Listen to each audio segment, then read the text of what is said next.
When I was first introduced to looking at price charts, there was no internet, and I got my price charts every quarter in this huge, thick catalog. It was about 1.5 or 2 inches thick, and I would just page through it at night and look at all the price charts and get out my ruler and my pencil, and I'd be measuring things. And then eventually things went digital, though it took some time. But I remember the first time that I saw price charts, they actually looked like treasure maps to me. They were just so fascinating to me, and part of it is because, the human brain is very good at pattern recognition. Every human brain that has survived and gotten to this point in this time on Earth has been good at pattern recognition, whether it's recognizing a pattern of a plant that kills you or an animal that is far off in the distance but you know to stay away. But pattern recognition is a very important part to how we thrive. And that's not just visual pattern recognition, but audible pattern recognition. And if anyone has kids, they know that they know the patterns of their kids crying when they're younger or whining when they're older, and so on. So it was that pattern recognition that I really loved. And I have a couple, in fact, I have three, specifically, I have three charts that I want to show you to really tell us what is going on in the market, and it gives us a really strong kind of behind the scenes story of how people are behaving and how they're operating. And if you can understand how the masses are behaving right now, then you can go along with them or get in front of them to make money. So my theme for this, at least in the US, this Thanksgiving Day weekend, is why charts are so important. Now, if I really want to go with the Thanksgiving, I'd say why we give thanks to price charts. Hey everybody, this is RC Peck, and this is my weekend podcast, and I have three charts that I want to show you, and they're all comparison charts comparing one thing against another. So the first one we're going to look at is really safe stocks, which is the red squiggly line on the chart, and comparing that against the blue squiggly line, which is small stocks.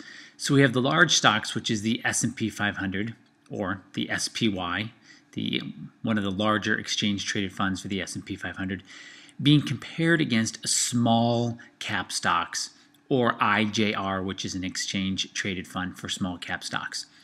So the first thing I notice on here is the price of large stocks is going higher compared to small stocks. Now, what's also been interesting is if you look here, we had a high in September, and large cap stocks have broken above that high. Well, if you look at small cap stocks, the blue line, it did break above its September high, but it still hasn't broken above its July high.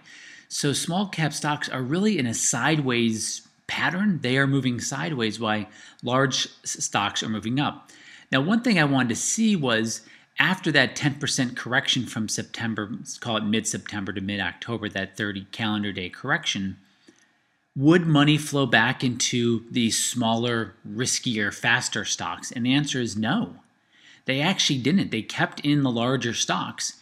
And in fact, larger stocks have moved up and out into lifetime highs, breaking that September high, and they have never been as high as they are today, while small cap stocks are still going sideways. That tells us how people are behaving.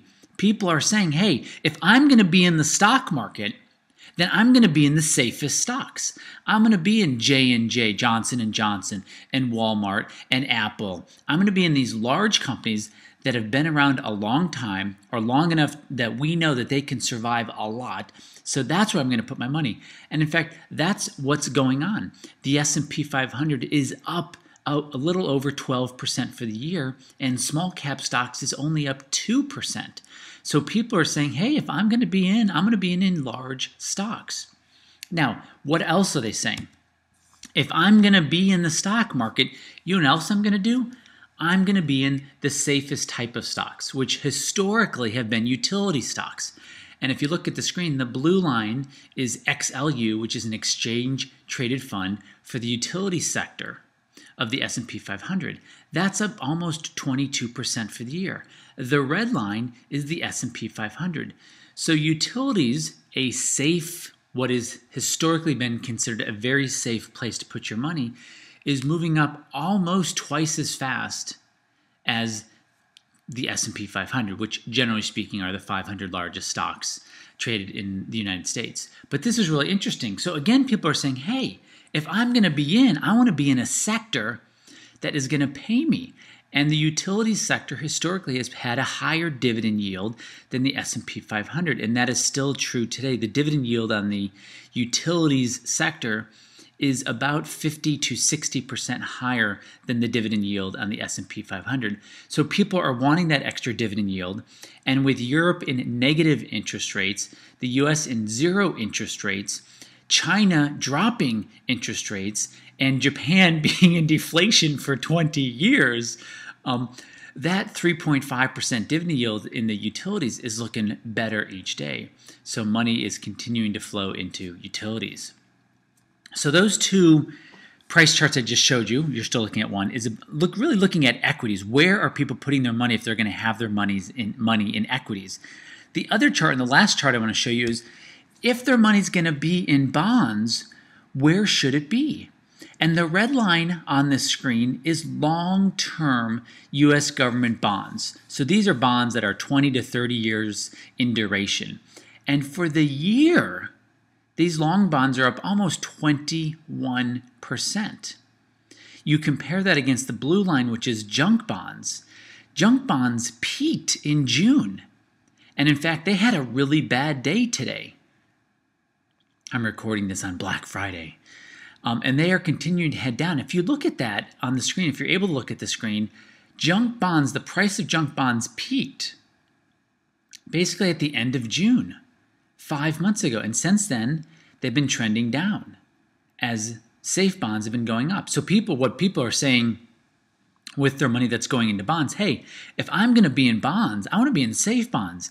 And oh, by the way, those U.S. bonds that might only be paying 3%, well, guess what? Germany's at 0.5%.